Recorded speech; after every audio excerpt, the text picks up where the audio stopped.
Hi guys, welcome back to my channel. എൻ്റെ video ആയിട്ടോ, first voice ഉള്ള video ആയത്. ഞാൻ നാട്ടിലേക്ക് പോവുക UK-ന്ന്. ഒരു 1.5 ഇയർ ആയി നമ്മൾ വന്നിട്ട്. അങ്ങനെ ഞങ്ങൾ നാട്ടിലേക്ക് പോവുക, അതിൻ്റെ വീഡിയോ ആയത്. വാപ്പി വരുന്നില്ല, ഞാനും ഉമ്മയും കൂടെ പോകുന്നത്. ഞങ്ങളങ്ങനെ ബോർഡിംഗ് പാസ്സൊക്കെ എടുക്കാൻ വെയിറ്റ് ചെയ്യുക.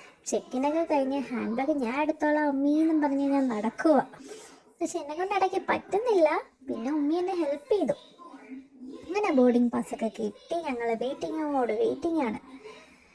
ഒരു രക്ഷയില്ല. ഒരു 1.5 മണിക്കൂറെങ്കിലും വെയിറ്റ് ചെയ്യണം. അടുത്ത് ഞാൻ പ്രിങ്കിൾസൊക്കെ കഴിച്ചുകൊണ്ടിരിക്കുക. അങ്ങനെ ഉമ്മി വേണമെന്ന് ഞാൻ ഇടയ്ക്ക് ചോദിക്കുന്നുണ്ട്, പക്ഷെ എനിക്ക് വേണ്ട. അവസാനം ബോർഡിംഗ് ആയി. ഞങ്ങൾ ഫ്ലൈറ്റ് കയറാനായിട്ടുള്ള വെയിറ്റിംഗ് ആണ് അടുത്തത്. അതാണ് ഞങ്ങളുടെ ഫ്ലൈറ്റ്, കുവൈറ്റ് എയർവേസ് ആട്ടോ. ഞങ്ങളങ്ങനെ ഫ്ലൈറ്റിൽ കയറാൻ വേണ്ടി വെയിറ്റ് ചെയ്യുക. ഉമ്മി പിടിച്ചോളും ഹാൻഡ് ബാഗ് എന്നുള്ളതിൽ ഞാനങ്ങനെ നടക്കുക. അങ്ങോട്ട് ചാടി ഇങ്ങോട്ട് ചാടി. ഫ്ലൈറ്റിൽ കയറിയ പാടെ ഹെഡ്സെറ്റ് എടുത്ത് ഞാനങ്ങ് വെച്ചു. എന്നിട്ട് സീറ്റൊക്കെ റെഡിയാക്കി സീറ്റ് ബെൽറ്റൊക്കെ ഇട്ട് ഞാൻ ഫ്രണ്ടിലുള്ള CCTV കാണാനായിട്ട് വെയിറ്റിങ്ങാണ്. ഫ്ലൈറ്റ് സ്റ്റാർട്ട് ചെയ്തില്ല. ഹെഡ്സെറ്റൊക്കെ വെച്ചത് ശരിയാണോ ഞാൻ ചോദിക്കുന്നുണ്ട് ഉമ്മ എടുത്ത്. എന്നിട്ട് ഞാൻ എന്താ കാണുമോയെന്ന് നോക്കുക. തുടങ്ങിയിട്ടില്ല, ഇപ്പം അനൗൺസ്മെൻ്റൊക്കെ തുടങ്ങാറാവുന്നതേ ഉള്ളൂ. പക്ഷെ എനിക്കൊരു ക്ഷമയില്ലാത്തത് കൊണ്ട് ഞാൻ എടുത്ത് എന്താ കാണാൻ പറ്റാൻ നോക്കുന്നുണ്ട്. ഫ്ലൈറ്റ് സ്റ്റാർട്ടായില്ല കേട്ടോ.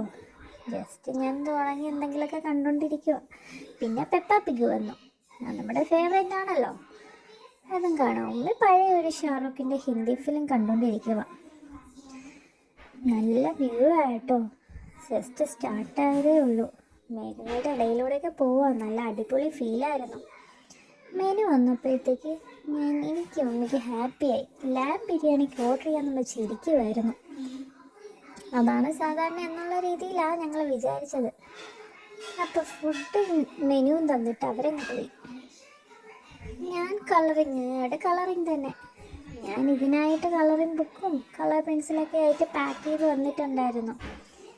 ഞാൻ അങ്ങനെ കളർ അടിച്ചുകൊണ്ടിരിക്കുക. ഉമ്മയെ ഹിന്ദി ഫിലിം കണ്ടിന്യൂ ചെയ്യുന്നുണ്ട്. എന്താ ഫുഡ് വരാത്തതെന്ന് നോക്കിയിരിക്കുക. ഫുഡ് വന്നപ്പോഴോ വേണ്ടായിരുന്നു എന്ന് തോന്നിപ്പോയി. ലാംബ് ബിരിയാണി പോയിട്ട് ഒന്നുമില്ല. ചൈൽഡ് മീലെന്നും പറഞ്ഞ് അവർ തന്നത് മാക്ക് ആൻഡ് ചീസ് ആയിരുന്നു. പിന്നെ പുഡിങ് കണ്ടപ്പോൾ ഇഷ്ടമായെങ്കിലും അതും അത്ര കൊള്ളത്തില്ല. എനിക്കിഷ്ടമായില്ല കേട്ടോ. പിന്നെ ഞാൻ ഉമ്മയിൽ നിന്ന് കുറച്ച് ചിക്കൻ റൈസും കഴിച്ച് അഡ്ജസ്റ്റ് ആക്കി. പിന്നെ ഞാൻ കുറച്ച് നേരം ഒന്ന് ഉറങ്ങാൻ വിചാരിച്ചു. ഒരു 6 മണിക്കൂർ ട്രാവലുണ്ട് കുവൈറ്റ് വരെ. അത് കഴിഞ്ഞിട്ട് വീണ്ടും ഉണ്ട് ഒരു 5.5 മണിക്കൂറോളം. അങ്ങനെ കുറച്ച് ഉറങ്ങി വീണ്ടും കളറടിച്ച് നല്ല വ്യൂ ആണ്. എല്ലാം അടുത്ത് വീണ്ടും ഒന്ന് കുറച്ച് എന്തെങ്കിലും ഉണ്ടോയെന്ന് വെച്ച് നോക്കുക ഞാൻ CCTVയിൽ. വീണ്ടും നൈറ്റായി കേട്ടോ. അങ്ങനെ ഞങ്ങളുടെ ഫ്ലൈറ്റ് ലാൻഡ് ചെയ്യുക കുവൈറ്റിലേക്ക്.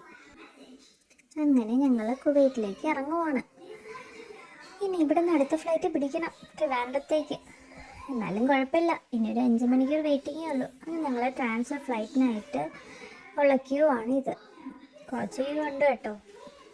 അടുത്ത ഫ്ലൈറ്റ് കയറി കളർ ചെയ്യാനൊക്കെ ഉള്ളതുകൊണ്ട് ഞാൻ ഹാപ്പിയായി. പിന്നെ ഞങ്ങളുടെ മീല് വന്നു. അത് ചിക്കൻ റൈസായിരുന്നു. അതുകൊണ്ട് അത്രയും കുഴപ്പമില്ല, ആദ്യത്തേനേക്കാളും കുഴപ്പമില്ലായിരുന്നു. പക്ഷെ പുഡിങ് കൊള്ളില്ല. അത് കഴിഞ്ഞ് ഞങ്ങൾ ട്രിവാൻഡ്രത്തെത്തി. ബസ് കഴിഞ്ഞ് ഇമിഗ്രേഷന് വേണ്ടി വെയിറ്റ് ചെയ്യുക. എല്ലാം കഴിഞ്ഞത് എൻ്റെ മറ്റേമ്മി കണ്ടു.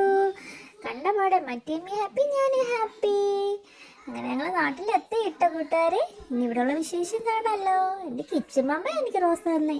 ബൈ.